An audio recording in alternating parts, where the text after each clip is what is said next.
Mexicano Tensei, el primer mexicano reencarnado en otro mundo. Episodio 3. La vida dura en el templo. Justo antes del amanecer, una campana sonó, despertándome de un sueño profundo. Medio dormido, vi el techo de madera y el duro Chen Futón.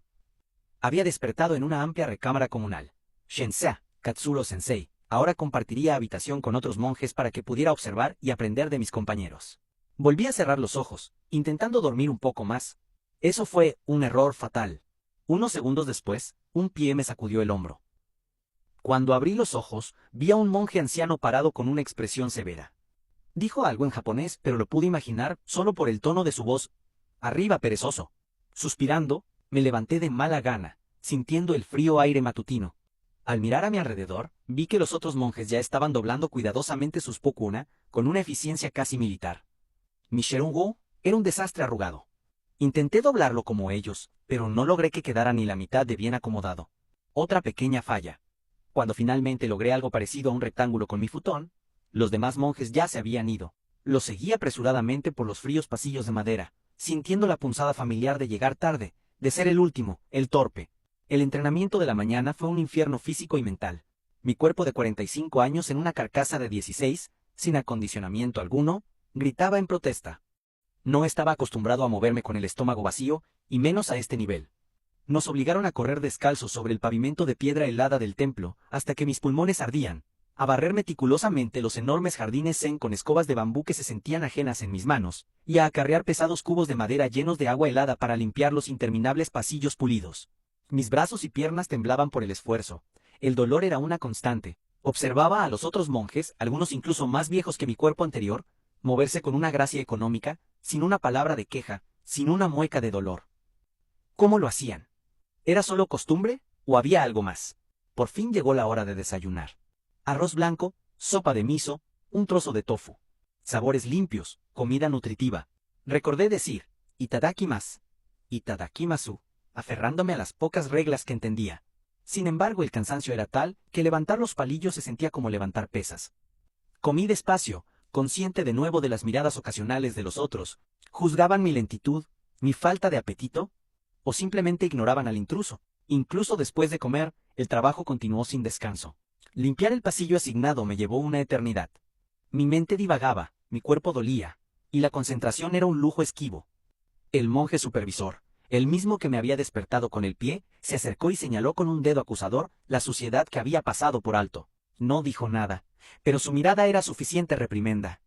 Tuve que empezar de nuevo, sintiendo la humillación caliente en mis mejillas. Las semanas comenzaron a pasar, marcadas por el sonido de la campana antes del alba, el dolor muscular constante, la frustración de no entender completamente las instrucciones, y la sensación persistente de ser un extraño, una pieza que no encajaba. Llegaba tarde a menudo, cometía errores constantemente. Fregaba mal, barría dejando hojas, tropezaba durante la meditación, cuando intentaba hacerla. Mi vieja dejadez, mis hábitos de procrastinación y excusas cultivados durante décadas en mi vida anterior, chocaban brutalmente contra la disciplina inflexible y silenciosa de este lugar. Allá, siempre había una forma de escabullirse, una justificación. Aquí, solo había el trabajo, bien o mal hecho. Y yo lo estaba haciendo mayormente mal. La incertidumbre sobre mi futuro aquí seguía siendo una sombra constante. ¿Cuánto tiempo tolerarían mi inutilidad? ¿Era solo cuestión de tiempo que me echaran? Pero, muy lentamente, casi imperceptiblemente al principio, algo comenzó a cambiar. Quizás fue la pura repetición. Quizás fue la observación constante de los demás. O quizás fue esa admiración que siempre había tenido por la disciplina y constancia que asociaba con la cultura japonesa, vista desde la comodidad de mi sofá.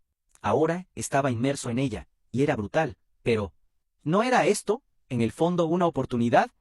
Una oportunidad inesperada y dolorosa para romper con el cómodo en su mediocridad y forjar algo diferente.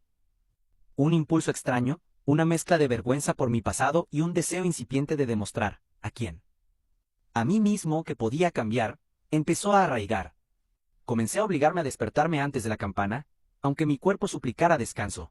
Empecé a observar con más atención cómo los otros doblaban sus futones, cómo barrían, cómo se movían.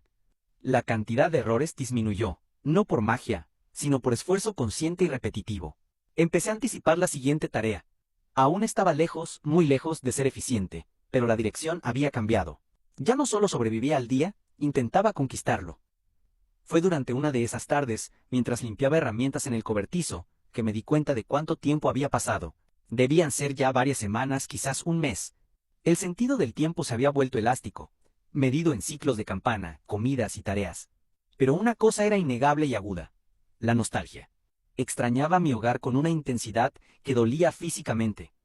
La comida de mi madre, sus chilaquiles picantes, sus enchiladas verdes, el ruido de las reuniones familiares, mis sobrinos correteando.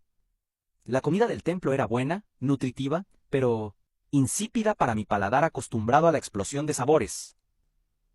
Extrañaba las tortillas calientes, las salsas vibrantes, el dulzor cremoso de una horchata, la efervescencia helada de una Coca-Cola.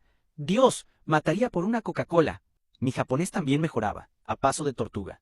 Podía entender frases sueltas, órdenes simples, el contexto general de una conversación corta si hablaban despacio, pero construir mis propias frases seguía siendo una lucha titánica, y leer los caracteres era como mirar jeroglíficos alienígenas.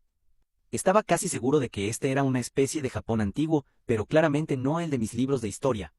¿Un mundo paralelo con estética japonesa?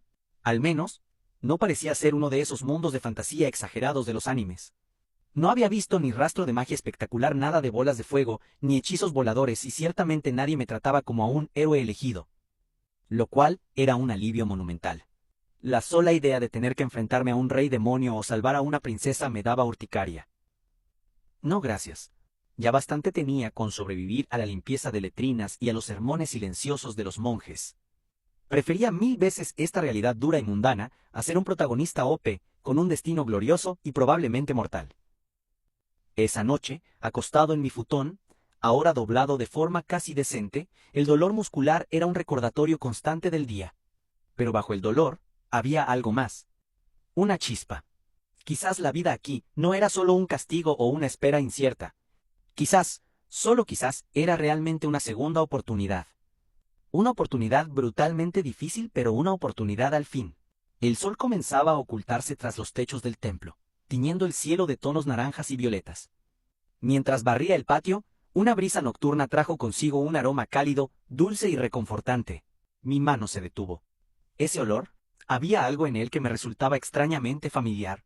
No era el típico aroma de la comida del templo, ni el sutil perfume del incienso. Era algo más. Solté la escoba y seguí el rastro con la nariz. Me llevó hasta la cocina, donde un monje removía el contenido de una gran olla de hierro. Me acerqué con cautela y asomé la cabeza. El líquido burbujeante tenía un color dorado, y el aroma a maíz tostado flotaba en el aire. Mi pecho se apretó. No podía ser. Tragué saliva y, con un hilo de voz, pregunté: ¿qué están cocinando? El monje me miró de reojo, levantó la cuchara de madera y la dejó gotear lentamente sobre la olla. Sonrió levemente antes de responder: miso. Mi mente se quedó en blanco. Miso, repetí en voz baja. Volví a inhalar profundamente, pero esta vez, el inconfundible aroma salado y umami del miso se hizo evidente.